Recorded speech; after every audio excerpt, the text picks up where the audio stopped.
কোটা সংস্কার আন্দোলনকে ঘিরে গত ১৯ জুলাই মেট্রো রেলের মিরপুর ১০ ও কাজীপাড়া স্টেশনে ভাঙচুর ও অগ্নিসংযোগ করে নাশকতাকারীরা। এতে ব্যাপক ক্ষতিগ্রস্ত হয় স্টেশন দুটি। সংশ্লিষ্টরা জানিয়েছেন, সম্ভাব্য আর্থিক ক্ষয়ক্ষতির পরিমাণ প্রায় ৫০০ কোটি টাকা। মেট্রো রেলের ক্ষতি নিরূপণে ৮ সদস্যের একটি কমিটি গঠন করেছে ডিএমটিসিএল। কমিটির প্রধান ডিএমটিসিএল এর অতিরিক্ত প্রকল্প পরিচালক ও যুগ্ম সচিব মোহাম্মদ জাকারিয়াকে জানান, কমিটির হাতে ১০ দিন সময় আছে। ক্ষয়ক্ষতির পরিমাণ নিরূপণে চেষ্টা চলছে।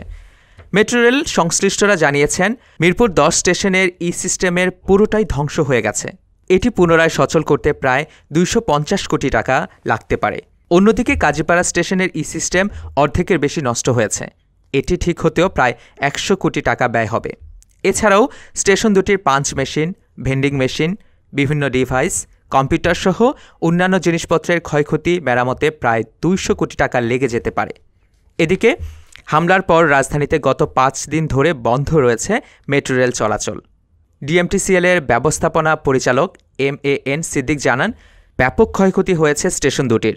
মেট্রো রেল কবে চালু হবে সেটি সার্বিক পরিস্থিতি বিবেচনা করে জানানো হবে।